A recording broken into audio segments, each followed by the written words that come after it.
You're sitting at your desk. You know it's time to go. You've said that to yourself over 1,000,000 times. But this time you know, for sure, is real. You're tired. You're just so very tired. Your parents pissed you off. Like school wasn't bad enough today. You go to get the rope, or the knife, or the gun, or just whatever you choose to use because you're that desperate to leave. You're ready. You think of it as some game. The first one dead is the first one who wins. No one's home. It's the perfect time. You're ready. If you don't do it now, you're just gonna look down on yourself even more forever. You're gonna hate yourself even more. No one knows. No one will know. Until later on. Instead of getting a paper and a pen, you get the video camera along with a chair. You're standing on the chair. You decide to go with the rope. You're gone instantly, and there'll be no noise. One side of the rope is tied to the top of your fan, while the other is already around your neck. You're in tears and you know it's for real this time. You can feel it. You turn on the video camera and you just stare at that red light blinking upon your eyes. You start to mumble out a few words. Mom and Dad, I'm sorry. I don't know why I'm sorry, but I'm sorry. I just can't do this anymore. I don't even know who I am anymore. I've lost myself, and I seem to not be able to find my way back. Please don't blame yourself, please. I love you both. Please tell my siblings the same. Stay strong and stay safe. I'll see you all soon. You say sorry to your best friend because you know you won't be there for him anymore, especially when he needs you more than ever. You say sorry to everyone you can think of, even yourself. You're sorry for not being strong anymore. You're sorry for breaking down. You're sorry for putting them through so much pain in their life. You stare, once again, at that red light blinking upon your eyes. One foot is off the chair now, as you begin to mouth the word goodbye. You have the remote control to turn off the camera in your right hand. Your pointer finger on the off button already.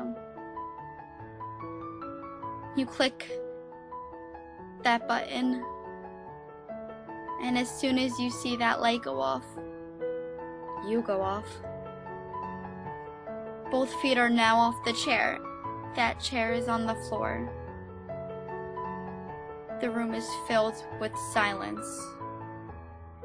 You're dead. You're gone. There's no going back. Everything is over. You don't have to live in pain anymore. But everyone else will. What are your parents gonna think? What about your little brother or your little sister? What are they gonna do? You're gone. You're dead. There's no going back. You ended your life because the person you liked only thought of you as a friend? You ended your life because that one teacher was harder on you than anyone else in the class, because she knew that you were the only one that is going somewhere in life. Your parents are home now.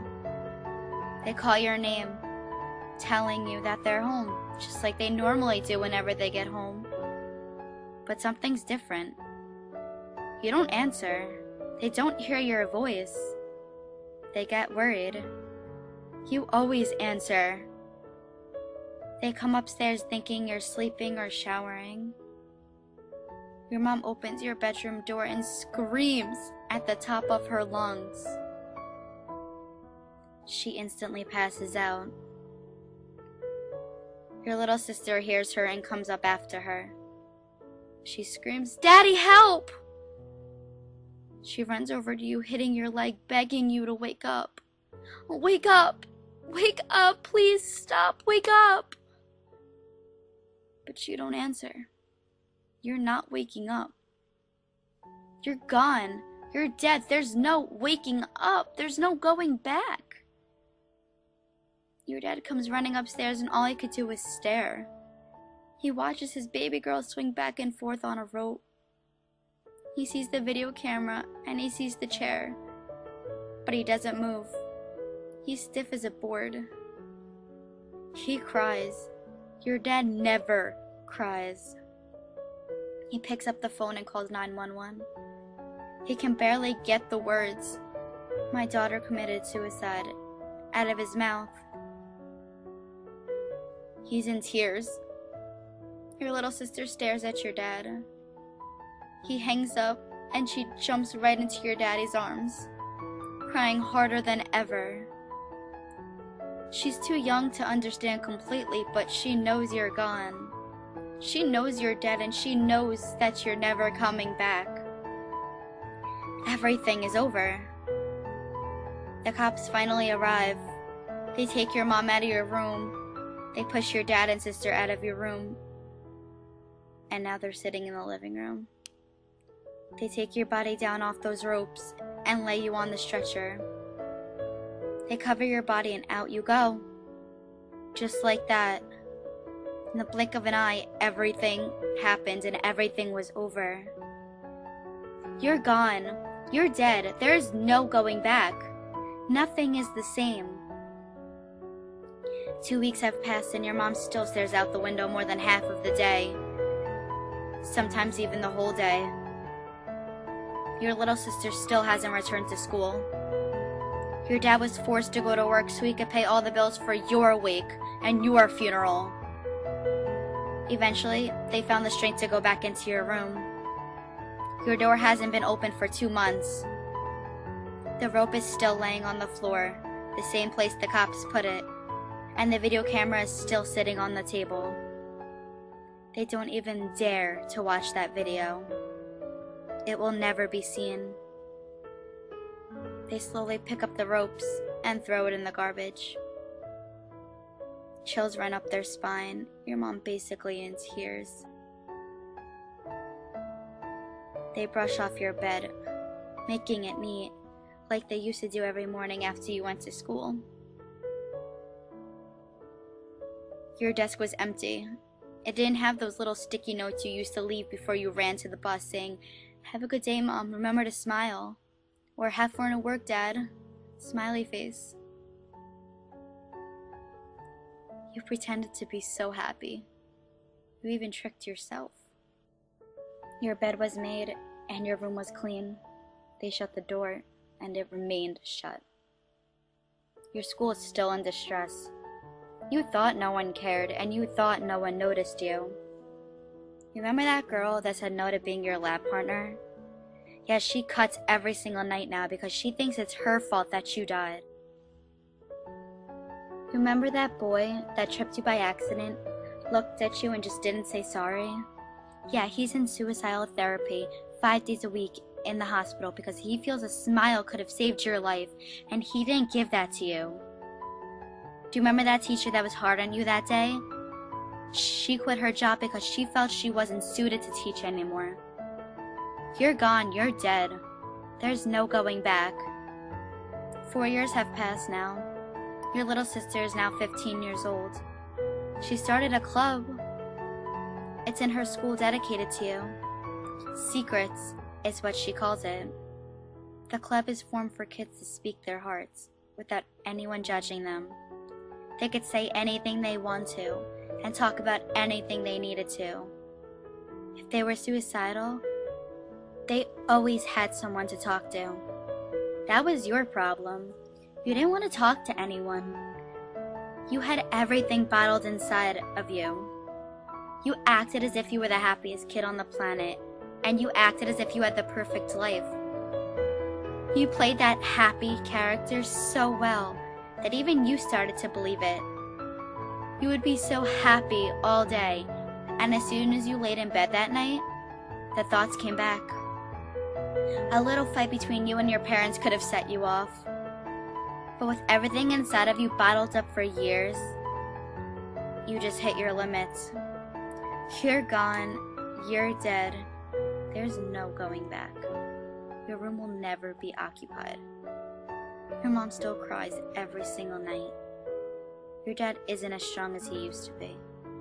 Your little sister will never grow up with you by her side, moving her in the right direction.